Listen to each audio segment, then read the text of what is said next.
So I'm sitting here this morning and happened to tune into Trump talking at the World Economic Forum in Davos.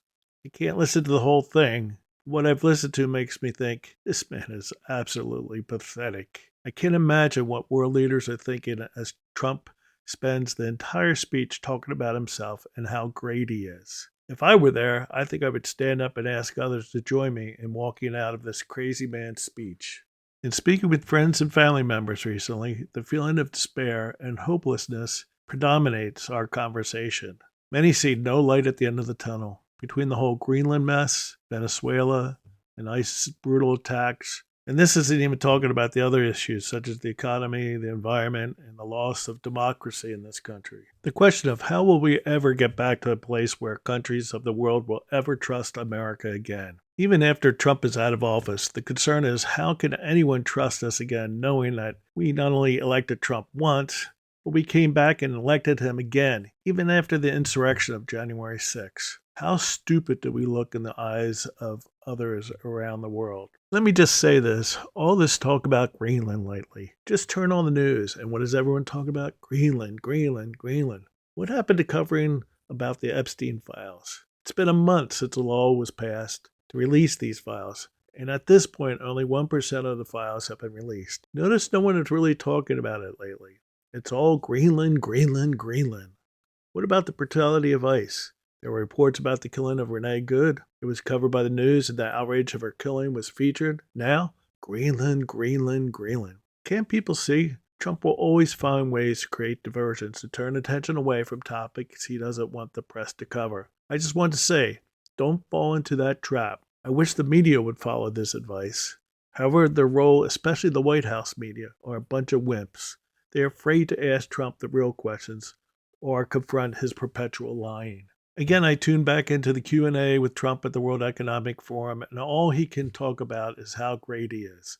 And so far, all the questions are a bunch of softball questions. So, as I've said to many people I've talked to, don't lose hope. My word to everyone is the darkest hour is always just before the dawn. No matter how bleak things seem today, don't give up. If the Democrats can get their shit together for November and take over the House and Senate, it could be the dawn we are looking for. If they can win, we can then begin to make Trump and all his minions be accountable for their actions. And if they do win, my recommendation would be for them to choose a better, stronger leader than Schumer in the Senate. He's a man whose strong stance is writing a strongly worded letter. This is a man who over the years have referred to a fictional couple, Joe and Eileen Bailey, when he talks about how he has shaped his political views. A fictional couple? How pathetic is that?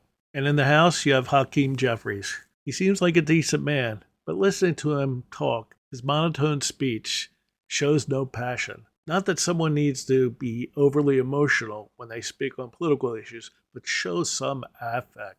If we go back to the time when the Democrats had control of both the House and Senate, they spent too much time worried about image rather than action. If they come back into the majority, it's time to put your big boy pants on and move forward. Stop relying on poll data of whether people will like you or not. This isn't a vote on whether you'll be king or queen of the prom. People will have more respect for you if you take the actions necessary to turn this country around and move forward. Let's take ourselves seriously and stop caring about the 1%. Take action on universal health care. Can we move forward with environmental concerns? Let's pick up the momentum on the electric car front, which has now been lost. It's like in the movie What Happened to the Electric Car all over again. We need to move forward with the idea of electric cars in this country. Restore democracy and make those brutal ICE agents accountable for their actions. Stop paying attention to what lobbyists are telling you. Stop worrying about whether you'll lose the big money donors. So I encourage people, don't lose hope. Don't give up. There is light at the end of the tunnel. Get out. Speak up. Find ways to get involved. I'll tell you, when I felt discouraged, going to a protest in our area really helped. I know for myself, attending the protests and seeing many people at those protests gives me hope. Get off your couch. Get off your ass. Get out the front door. And remember once again, don't lose hope. I can't do this, Sam. I know. It's all wrong. By rights, we shouldn't even be here.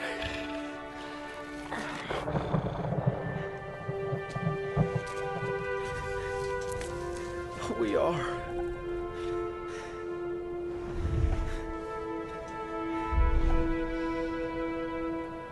It's like in the great stories, Mr. Frodo. The ones that really mattered. Full of darkness and danger they were. And sometimes you didn't want to know the end. Because how could the end be happy? How could the world go back to the way it was when so much bad had happened?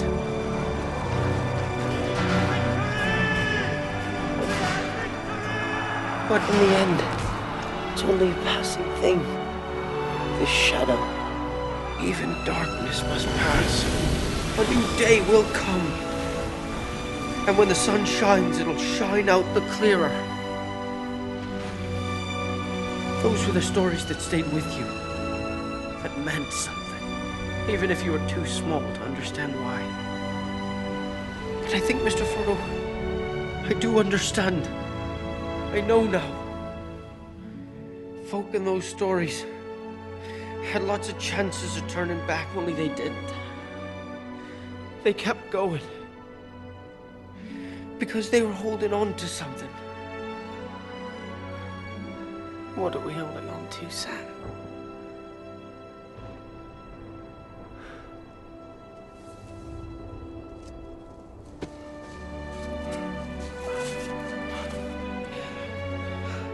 There's some good in this world, Mr. Frodo.